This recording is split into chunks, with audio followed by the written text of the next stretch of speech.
So lower fertility rates definitely has, I mean, I'm one of those people who we had to have help to have our 2 children. The average birth rates have dropped from just over 2 kids. Like how can you have 0.1 of a kid? Yeah, exactly. I was going to ask. Well, because it's these things they go, if the average household has 2.4 kids. You can't have 0.4 of a kid. A toddler is a whole person. If only. Is this like the staffing? If only you could have 0.4 of a kid. Yeah.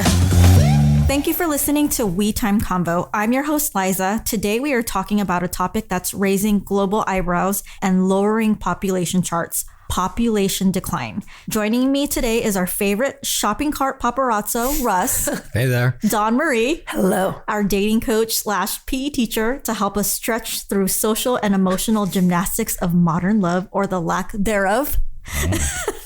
And Marita, hello, the physics queen, who is going to help us break down the complex forces, social, economic, maybe even gravitational.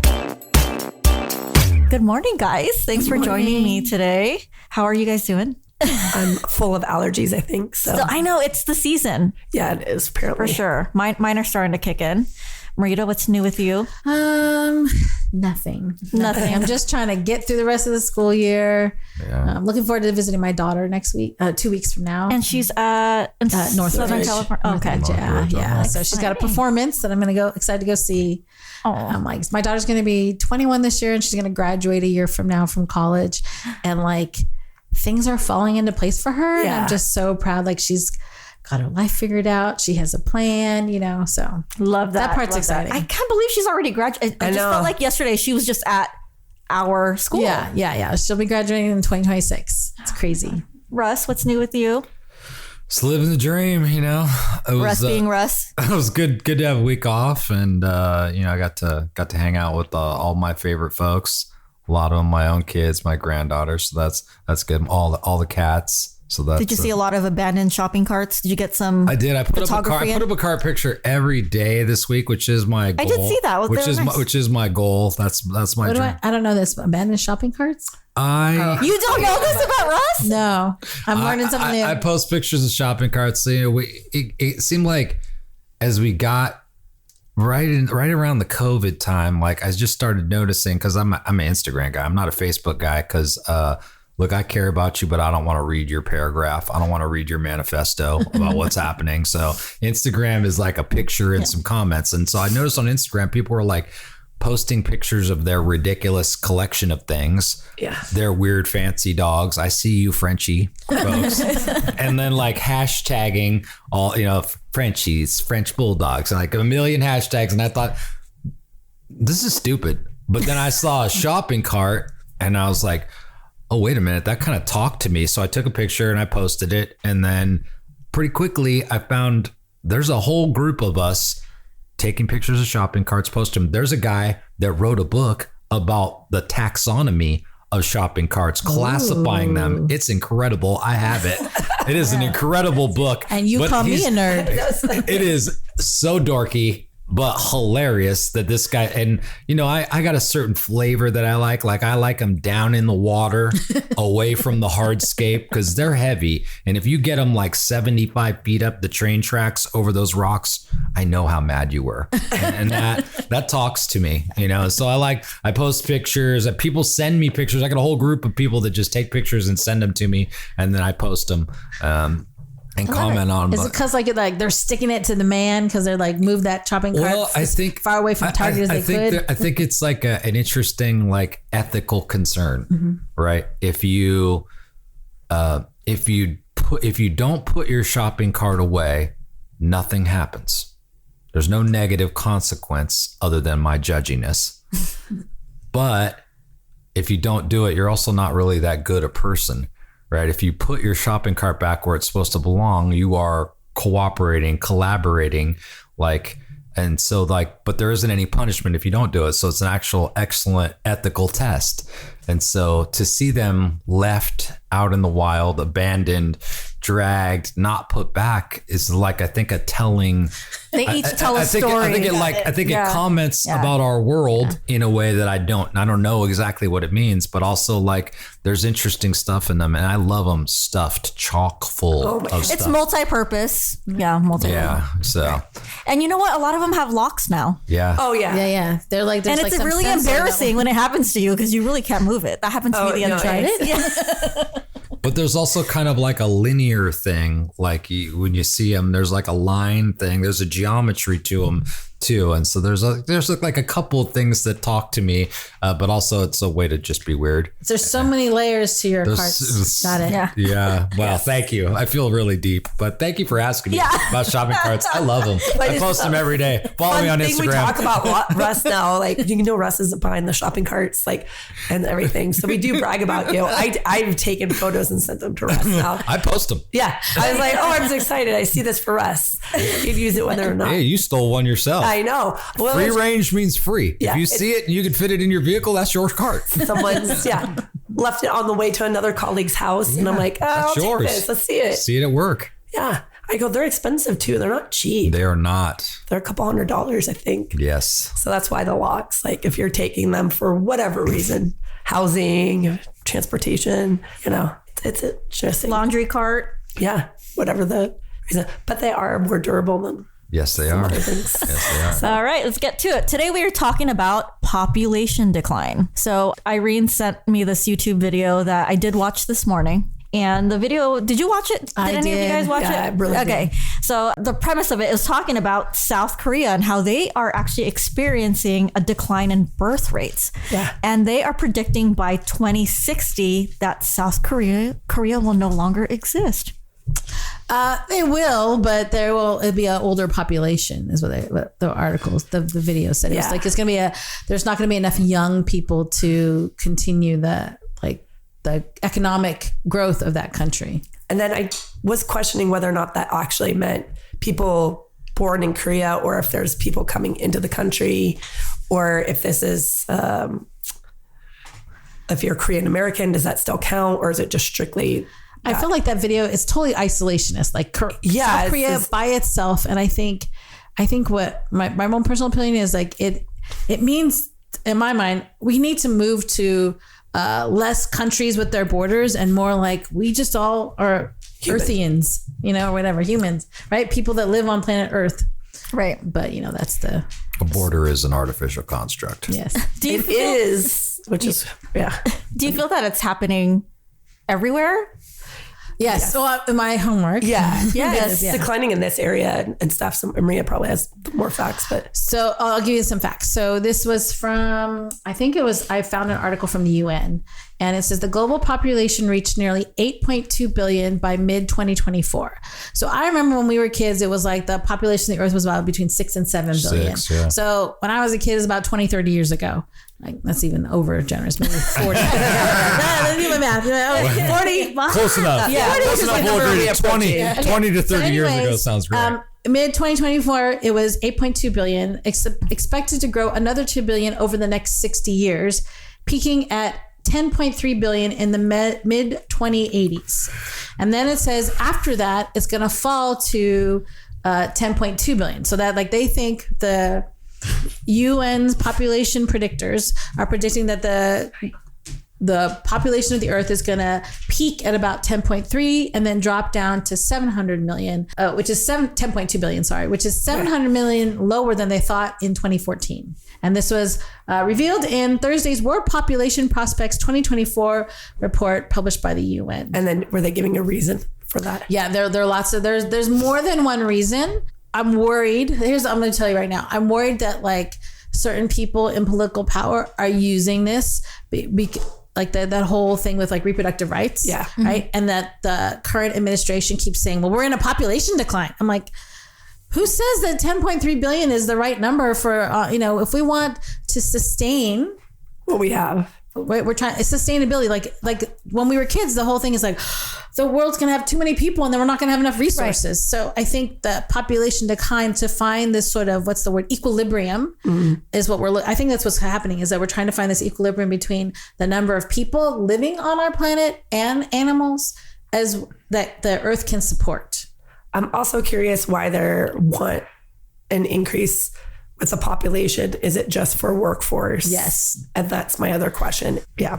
The research I found, it seems like it's all the negative aspects is economic and workforce, and the pressure that it's going to put on the younger workforce. Yeah.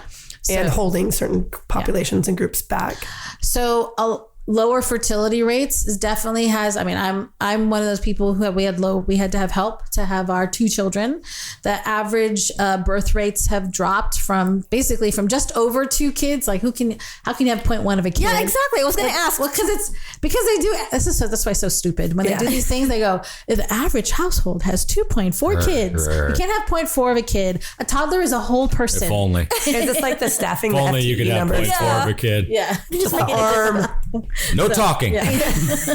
So, like in Korea, it's dropped to below 2 is what that whole article was. The thing. The article in what magazine? It was the video that you showed The us. YouTube video. The YouTube video. South Korea is over. How many siblings do you have, Dawn Marie? 4.5. How many siblings do you have? I have 2 brothers. Irene, how many siblings? I have 3. How many siblings? 2. Liz? How many siblings? 2. I have 2 siblings as well. How many siblings did your parents have? They were one of 4. My mom. 9. I think my dad was like 6 or 7. My mom was one of 15 and my dad was one of 9. My husband was one of 6. Yeah. So the reason why they give is that families are having less is we've moved from an agrarian society to more industrial society, right? Yeah. And so needing to live in cities, you don't need the extra hands to work the land. Like the reason why people were having so many kids, like my own grandmother was like, I don't remember. You got to staff the ranch. Yes. Yeah. That's exactly. That's it. It was for a different labor reason. It was for the ranch. agriculture labor or livestock labor, right? You need to have people to man those. Now, I don't need 6 kids to watch our dog and to maintain my little small house, right? Also, the reason, like, there's some of the articles and some of people in political power are like saying women going into the workforce is another reason because we're making other choices about life. I say that's my damn choice. Right. Mm-hmm. So I think that fact that I have 2 children, that's the children I want. That's the number of children I want. Don't tell me that I'm now contributing to the population decline.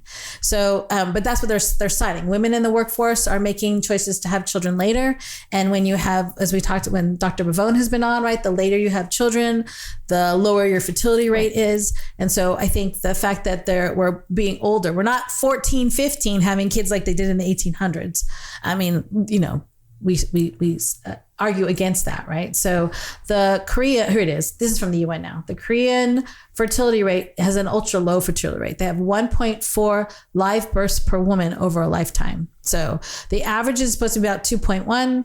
And now in places like Korea and Spain, it says from the UN, it's dropped to 1.4. By 2023, I saw in that YouTube video, it was in South Korea, it was 0.72. Yeah. Which is not even a whole kid. But there's more. There's like, I feel like there's.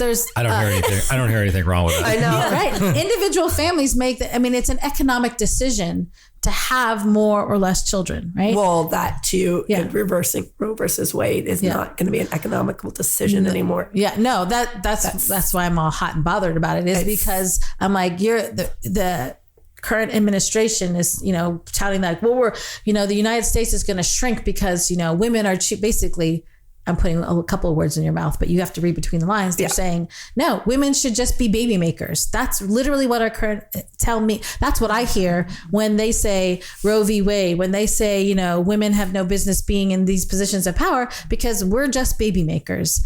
And we are more than that. And so I really hope that some of these women who voted for the current administration, can you think about that, what they're saying? Really listen to what they're saying. And it's frustrating when I hear people I don't know. I don't understand why you're for that if they've already told you they're against you. So that'd be a good conversation to have, take it and pick. But with the population decline too, it's also for us and teachers in the long run of we're going to have less students. What would that actually mean? The decrease in the workforce, it's not. Well, I keep hearing we're going to have less students, and we had increase 100 more.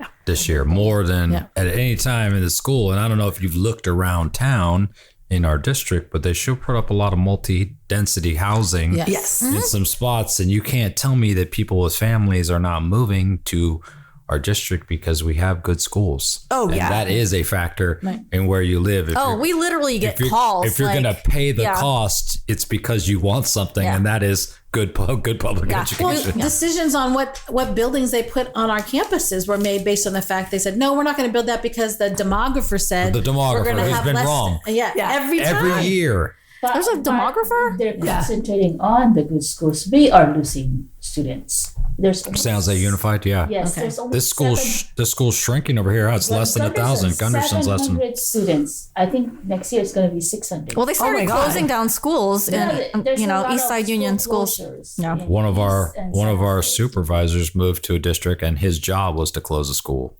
But see, that's the thing. It's not that the population is declining. It's people moving. are moving to. I mean, they're moving to specific areas. Apparently. I mean, Oh, yeah. because the kids were still there. Yeah. The kids still, right? San Jose's population went over 1 million 10 years ago, Yeah. That's insane. To right? think of the circumference of the area. The other thing with the population decline, it would be interesting, the impact on our food sources, the impact on, we were just talking about plastics, fossil fuels, using that in the environment. Is it so harmful that we're not having 15 kids come out of a family, or the Brady Bunch, or that? Is it so bad that we're not having that? Because what I get how the little article about Korea was like, the country is going to go away, but I don't think that's humanly, I would say, possible. Go ahead. I did my homework. I'm a nerd. So positive impacts of population decline. So yes, like let's think of like grass is always greener, I guess, or positive. So reduced resource consumption, lower carbon emissions, less habitat destruction. Yeah. I go back to my own philosophy is we need to find this not resources and demand balance, right? The earth has limited resources. We need to reduce the demand, because that was the big issue when we were, in the 90s and early 2000s, is that like, we're not, if the population keeps growing at this rate, we're not going to be able to have enough resources to meet the needs of all the people living here. There's some economic and social benefits because of the labor shortages. It's going to drive higher wages, more sustainable infrastructure. Cities and communities might become more manageable and less congested. Better housing affordability, enhanced education quality. I also am very curious with medical insurance and everything, if we don't have wherewithal to take care of the people that we have right now, why fight to have even more people when we can't take care through insurance, through maternity leave, or anything else? Because the death and mortality rate, I would think, would go up because of, right? I would say it's not that we don't have the ability. We're making choices against that. Like debt is a business. Insurance is a business, and so the choices businesses make are the choices businesses make. What I think is interesting about this is that we're good at counting, like we're good at projecting. But I don't think we understand like our impact. I don't think we consider a utilization number. Like what does a person, just a generic person, consume?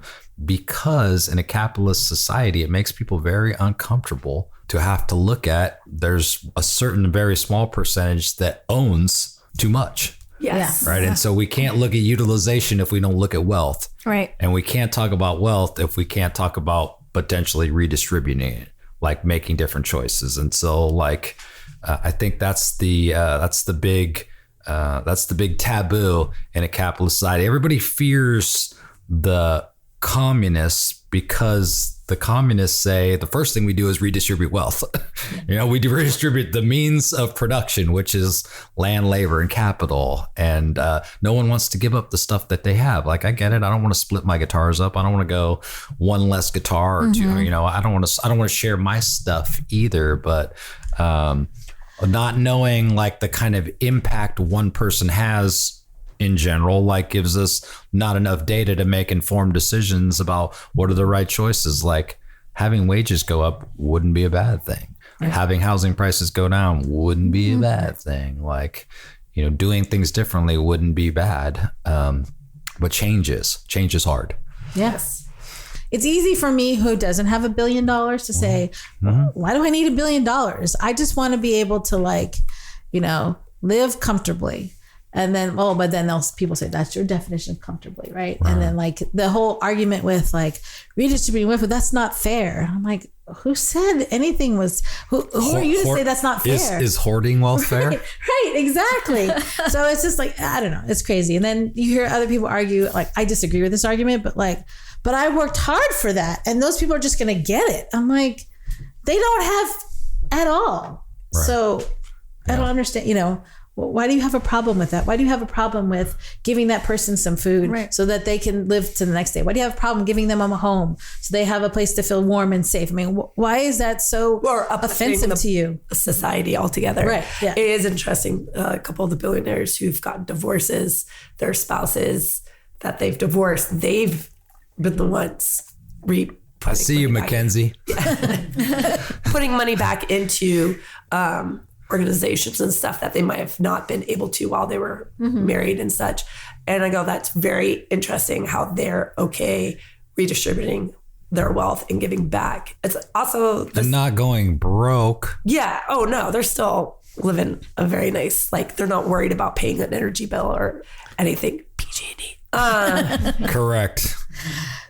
But it's an interesting phenomenon that we're getting force fed, that there's a population decline, and we're going to put it sounds like the research you were looking at too, we're going to put it on women. Yeah. More so because we're the carriers. The carriers, and there is probably certain people in administration. The more you hold women back, the better off they are. Yeah. And so when you have someone who's not saying, let's look at things differently, and you're just having people saying this is great, you get to do what you want. So it's nice to have a conversation, but the people with the most amplified voices are not necessarily the people that care about you or your rights or human rights at all. Right.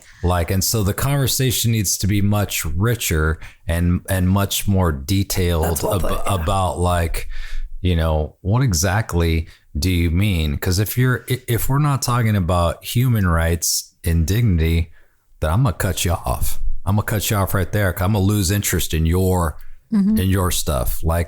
A perspective that I hear all the time about the stock market, just the stock market is people invested that money, and that's good. And I'm glad that you could make money on that. But a different perspective is that the stock market's been successful because companies are very profitable in the United States. One could say that high profits are proof of the stolen wages from the American workforce.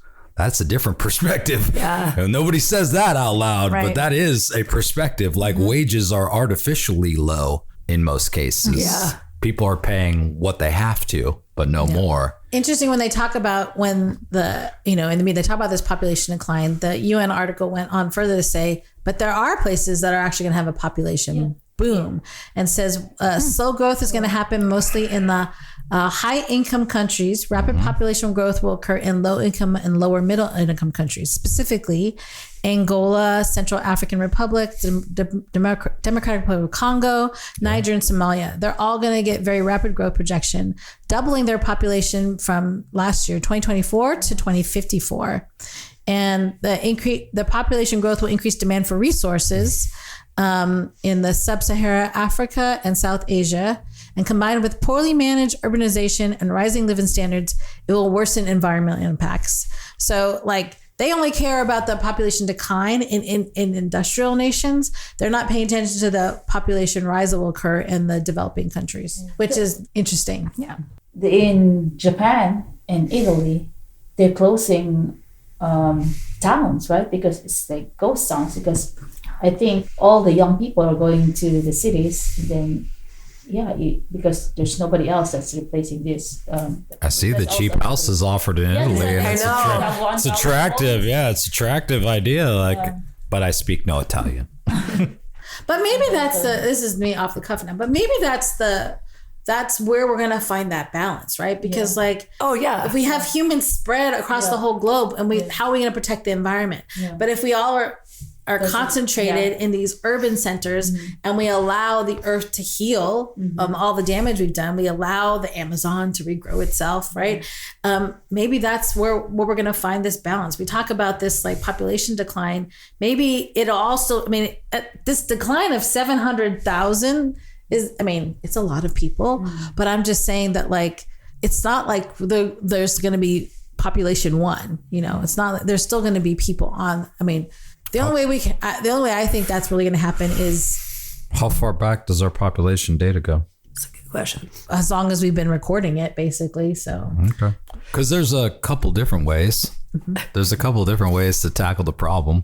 One of them is a good global war. Yeah, and I don't know. That's what I was saying. I don't know. I don't know if you did that math. I don't know if you did that math, but there was a series of events that happened in the 20th century. There was the Spanish flu right after World War I. Then there was the Great Depression, which was global famine in many places. Did COVID not help at all? There was a couple of fascists that were killing millions of their own people and others. Yeah. And then there was World War II, which had a pretty staggering death toll. And that, that's a little population choke. But we've also like done the bubonic plague thing, and, like a third or half of towns like died. So there's ways to cull a population. I guess you could say there's a man-made, there's violence, there's oppression, there's famine, there's there's natural disaster.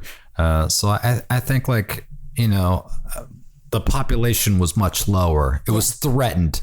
I'm told it was down to like 1,200 at one point. A viable breeding population of less than 2,000. When was this? This was like around the end of the Ice Age, something like that. Like, that would make sense.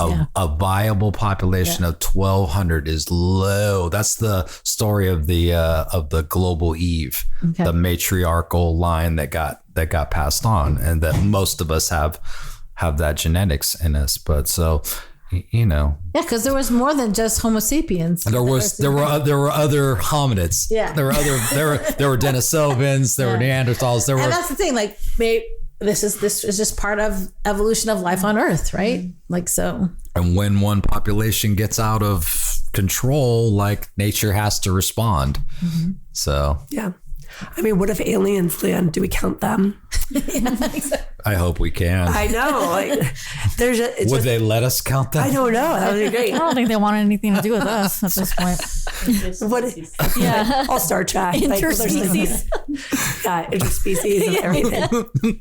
Yeah, because that evolution of like what we're doing economically, environmentally, and how. Yeah, there's just so many layers to this. It just isn't like, hey, you're not having a family of 12 or 6 anymore. Like, you can't sustain that.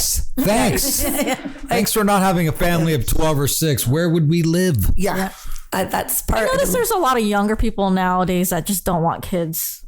Oh, there's an option for women not to be forced to. It is a kind of a big long-term job. Yes. It's a commitment. Longer than 20 years. Yeah. Longer than 20 years. Longer than 20 years. Yeah. It's crazy. Yeah. I'm still getting parenting deep into my 50s. Yeah. And thankfully. Yeah. No. Yeah. Because that's another evolution too of we're not letting go people at 18 out of the house. Which life expectancy is high, and that's the other thing. Productivity is pretty high. Like people work longer, they're living healthier, and those are good things. But like if you don't get out at 35, there's nothing to replace. Yep. We're adding.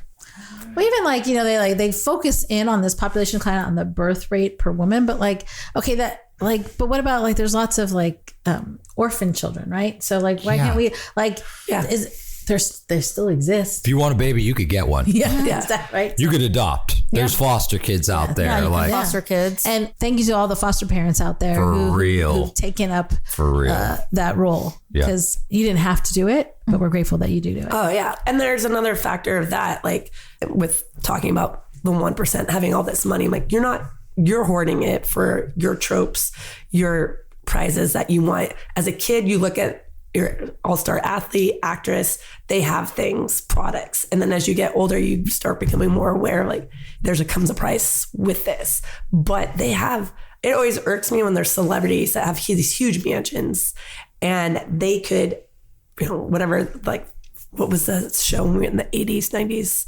Lifestyle of the Rich Famous. Like, you could really help out a lot of people with just housing and having a safe place to live. How come we keep on giving money to celebrities? How come we keep on giving money to the people who aren't contributing positively to us? That's your growth mindset. Stop making stupid people famous, America. Yeah. That's what Dave Smith's sticker says. Does it? Yes, it does. On his truck. I love it. Stop making stupid people famous, America. We could do it. Yeah. It's just our brains, our mindset for that. Like, how that would be interesting of, like, why do we gravitate towards the shiny, bright, easy lifestyle? So we think instead of how to contribute and help. Yeah. Population is a number. It is one number. That's not the only number we should be talking about. It's like, the conversation needs to be much richer. And if you listen to politicians, they have a motive too. And not understanding that is a mistake that we're making. When we assume that others have our best interest or human rights, like if they're willing to trade our dignity, then we should be replacing them. Let's start now. Imagine if we focused in on the bigger problems, the real issues, like perhaps maybe there wouldn't be this decline if that's such a negative thing, right? If we deal with all these other issues. Oh, yeah. Housing and food for everybody. Right? Clean water. Mental health, right? Like focusing on those. The shit that's in our food. I'm pretty sure if she felt well supported and loved, she'd probably be willing to advocate with you. Oh my God. Right? At least one. Yeah. Maybe not 1.4, but at least one. Yeah. That's what probably millennials and Gen X want to bring kids into this world because of what's. Look at it. Oh yeah, look at it. Look at the horror. Well, I mean, we're having honest discussions about how much it costs to raise a kid. Look at college expenses. Mm-hmm. That wasn't the case. Now, even having a college degree does not guarantee you a certain salary to sustain your life. A lot of kids are looking, will I have to do it alone? Yeah. Yeah. Yeah, I'm a divorced guy. I got adult kids that live with me. I'm sure my kids see like it's 2 solo shows. Like that's what it's going to be like. And that's much harder.